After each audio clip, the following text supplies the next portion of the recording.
Hey guys, it's Sarah from Altcoin Best Ladies, and today we'll be talking about the recent news of the crypto market and what's been going on. So that is our weekly stream, so I hope you guys can join in.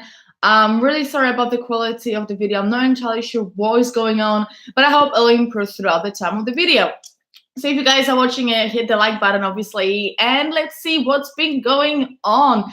So it's quite a big news, and I think that the bear market is showing the possibility for the real project and the real important things to actually happen.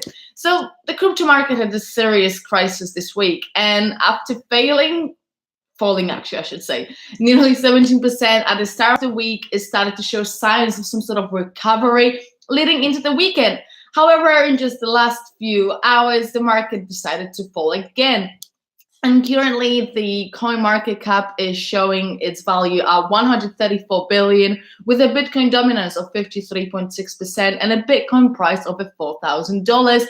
To be precise, 4,151. Ripple is still second, then it's Ethereum, Stellar, and Bitcoin Cash, Bitcoin SV. If you guys are following me on Twitter, Altcoin Sarah, you know what I think SV stands for, but that's just my own personal opinion. Bitcoin SV is still in the top 10, and personally, I still can't get my head around it. So, that's what's been going on. But when it comes to the prices, I want to steer away a bit from it. So, we've got the big news. So, it seems like Satoshi might be back. If you guys want to see my latest video, you'll see everything and what's going on. Let me know if you think that Satoshi Nakamoto is actually back. I'm not going to spend too much time talking about it because I literally made a video 10 hours about it. But basically, on Peer-to-Peer Foundation, Satoshi Nakamoto account made a post saying Noor, which might mean lightning or in Arabic, or there's lots of different theories about it. So just go and check it out when you've got a second. So the first of the news we're actually going to talk about today is the Ohio and the taxes becoming crypto friendly. So Ohio Treasurer Josh Mandel announced this week that the state is now accepting cryptocurrency for business related taxes. And the new initiative is meant to paint Ohio as a cryptocurrency advocate, as well as provide business owners an alternative and in certain instances cheaper way to pay their taxes. The state has teamed up with BitPay to provide this service. And although businesses are paying taxes in Bitcoin through Ohio crypto, the Treasury Office is adamant that they are immediately converting those payments to US dollars. Looks like someone hasn't taught them the value of holding just yet, but I'm sure they'll learn it. And there's lots of people actually saying about it that they're not actually accepting crypto. They are. They are receiving payments in cryptocurrency in Bitcoin, and that's what matters primarily here. Will they do it after that they convert it into fiat is just their loss, but I'm sure they'll soon realize the true potential that holding has. And I made a tweet about it at Altcoin Sarah, so you can go and check it out what I think about hodling. But the next one we have is Nasdaq. Nasdaq always brings some big news, and they haven't failed this time. So they announced Bitcoin future support, and we're in definitely, I would say, one of the worst bear markets in Bitcoin history. But Nasdaq doesn't care. It's Nasdaq. And according to a Bloomberg report I'm looking at here right now, Nasdaq Inc. is still moving full stream ahead to launch their Bitcoin futures in the first quarter of 2019, when a lot of people is saying that the bull run will start. But I think people need to storm away from thinking of when the bull run will start and think about the adoption and how we can help it happen. And basically, Nasdaq, by separating itself from the competition like CME and CBOE, Nasdaq plans to base the futures of the price on several spot exchanges put together by VanEck Associates Corporation. And to put it into the perspective, CME looks at 4 markets, while CBOE just uses 1. So I hope you guys understand the significance of it and the true potential that this might bring. So guys, if there are any news that I forgot to mention, or something that comes up in your head and I probably don't mention it, or something's unclear, obviously let me know in the comments and I'll see what I can do about it. Hit the like button, guys. It's nice to see there are people still interested in crypto news. So the next one we have is Coincheck. So nowadays, it's a subsidiary of the Japanese financial services GN Monix Group, announced today, which I'm reading of the news. It's actually been 4 days ago, which has successfully resumed deposits and purchasing services. And with that, the exchange is now fully operational again after the 530 million hack in January. So basically what happened in January this year, hackers broke into cryptocurrency exchange Coincheck and took off $530 million in digital tokens. And it's one of the biggest scams in history. With the exchange losing more than 500 million in XEM coin, Bitcoin dropped significantly after the news, and the hack raised a lot of questions about the security of cryptocurrency exchanges around the world. And now, 10 months after the hack, Coincheck has resumed its operation again. So it's really good to see that they're recovered from it. It's been, I don't know if people who are watching the video right now have been around since January, or you joined around that time, if you've been paying attention to those news. But it was quite bad, and it brought a lot of FUD into the market, and we genuinely didn't need any FUD by then. But it's actually crazy to think that 1 year ago, so crazy, crypto was so mad and everything was just going up, and all the shit coins that were around were still making money. It absolutely blows my mind. But let's get on to the next nice news. So we've got VanEck, SolidX, and CBOE meeting with the SEC. So there was some report in a memorandum from the SEC that the members of the three exchanges have met with the US Securities and Exchange Commission on November 26. And their discussions were centered around the proposed Bitcoin ETF proposal.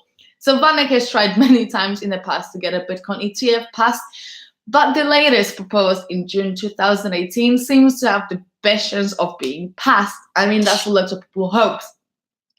And this ETF is physically backed ETF that is planned to be listed on the CBOE equity exchange. So obviously, lots of people still is hoping that the ETFs will bring and begin the crypto market bull run. God, I can't say anything. We'll begin the crypto bull run, and I think people really need to steer away from it and ask themselves a question: does a crypto really need an ETF, or are we actually doing just fine without it? And we can show that, you know, crypto is the best, and some people will realize institutional investors are coming in slowly. Coinbase making massive new moves. There's pretty much not a week without news about Coinbase. But now I want to get into a little bit of what people actually say about Bitcoin. So I made a video a long time ago about Google searches and how they've hit a low in 2018. And now, actually, Google searches for Bitcoin have hit the highest level since April. I mean, it sort of seems like a FOMO could start kicking in with the Bitcoin dropping below $4,000 and people actually being clever enough to buy over 4,000 and sell at 20 and not the opposite way, which I'm hoping what might be the case. But the other day, there was a growth of Bitcoin more than 15%, and the prices not only increased that Bitcoin has seen recently, and apparently, according to research by Coincheck, which I'm looking at right now, the number of Google searches for Bitcoin has also been going up, reaching a new time high since April this year. And there is no doubt that, 2018 has been a rather tough year for Bitcoin and the rest of the cryptos. And as the price slams continue to take a big toll and a big slam on the price of all the cryptos, not just Bitcoin, values of various cryptos has dropped, and research on Google Trends reported in October that a growing percentage of the general public lost interest in digital assets, including Bitcoin, which could potentially be a reason why there is no new money coming in. But the fact that people are researching, because think about it this way, I think that Google searches can be quite good indicative of what's actually happening in the market, because if we sort of know what Bitcoin is, or actually we hope we understand how blockchain works and what Bitcoin is all about. Like, there is a newbie, they will Google like what's Bitcoin, what's blockchain, they'll be looking to find out what it is. So it could potentially mean that fresh meat is coming to the market and new money could come in, which will obviously bring the price up, and it'll be very interesting. But as I was saying something, there's another thought that came into my mind that I keep saying a lot of times, that there's loads of shit coins around, and some of them are still around, some of them are gone. And just not to seem so perfect, I will say that I do hodl some shitcoins, and I did invest into loads of them, and I'm not necessarily too proud of it, but we've all made mistakes, especially during the last bull run. It was just going absolutely mental. And I want to point out that there is loads of cryptos that were just absolutely booming. Prices were absolutely out of this world. And unfortunately, there are cryptos that will never reach its all-time high again. And I hope that people are aware of that. It's very important to understand that what happened in January was just out of this world. And some of the cryptos will never reach that level again, regardless of if we go back into the bull run or not. And I hope that during this bear market, you guys done your research and understand what shitcoins are around there and how possibly you can spot them, that you've been looking for projects that are making progress or just haven't said anything. Let's see what you guys been actually saying in the comments now. Hit the like button, obviously, guys. Subscribe to Altcoin Ladies and all of that. Follow me on Twitter. So hello. Do I still like Neo? Well, that's a very good question, actually, because I had a soft spot for Neo, and unfortunately, my soft spot's going away because I don't know what they're doing. That Hongfei hasn't made any massive announcements recently. It doesn't seem like they really are fixing the bugs that they had on Neo blockchain. And even though loads of people are saying they're focusing on ontology, I just think it's not very professional out of them. And I'm being a bit disappointed because I had massive hopes for Neo. Like, I wanted to get a Neo Christmas jumper. Like, that's how much I was into Neo. Unfortunately, I don't think it is what it was used to be, unfortunately. And hopefully they're working on something behind the scenes without making massive announcements like Tron. Justinson especially does announcement of an announcement. You know, he's famous for that. And hopefully Neo's working just quietly behind the scenes and not just focusing on ontology. So that is my personal take on it. Go Electroneum. Yes, lots of people like Electroneum. Electroneum's been doing quite well recently, even though it's down like some ridiculous amount from its all-time high. I think Electroneum will be just fine. I personally like it. I know lots of people says it's a scam. It's a shitcoin, basically. I should probably say not even a scam. We need the big money. OTC sale are good for BTC. What is my largest bag now? Wow. I actually don't know. I don't actually remember because purely my phone, I've got it by my side. I've got my Crypto Pro app. That's the app I'm using. And personally, I swapped phones because it stopped working a while ago. And I haven't even put any cryptos into my portfolio because I don't want to look how down our portfolio is because it's down. I've bought over a year ago, but it doesn't matter because the market cap and the prices are below. So even though I bought a long time ago, my prices are still down. So I don't even remember what's my biggest bag right now. I was buying loads of Ethereum before. So I've got a significant amount of Ethereum. If we talk about the USD price, still got some Litecoin, and I don't know why, because it's been a bit weird with Litecoin. My feelings are a bit confused about it. That's about it. So I'll probably say Ethereum because Ethereum, it's not going anywhere. And it's just a matter of time until Ethereum will take over Ripple, which is what should be the case, because not the most centralized crypto. It's just ridiculous. Ripple #2. It blows my mind. EOS big bags. I actually don't have any EOS. I'm a little bit disappointed with them. I'll keep looking at EOS. It's on my radar because the price of it is just ridiculous right now.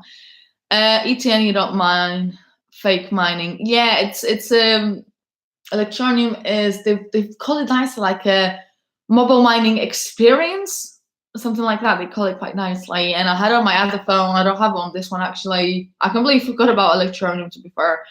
I love doing those videos because you guys remind me of all those cryptos that I hold, but I just purely can't possibly keep track of. So I'm definitely gonna check out Electroneum, maybe make a video about them. Let me know what you want me to make a next video about, actually. It's good that it doesn't come Apple and Google ban all crypto mining apps, but ATN is still there. Yes, it's purely because the way, so Electroneum, they've released, I'm actually talking a lot about Electroneum now. So Electroneum, the way they've done it, they released it first for Google App Store, and that was like a pure mining. thing. Where it comes to Apple, it wasn't really like mining, so they went around the policy that Apple had, and they've already overtaken what they were planning to ban before. So that's why Electroneum is fine, basically. Litecoin is the new Doge. That is a massive statement.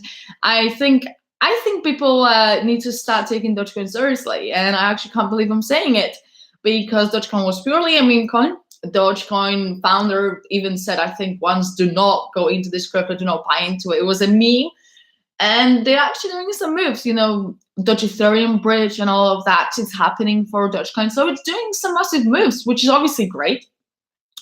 But yeah, so if you guys don't have any more news, we talked about loads of things today, and you guys asked me about my own opinions, my own holdings and stuff, which is really nice.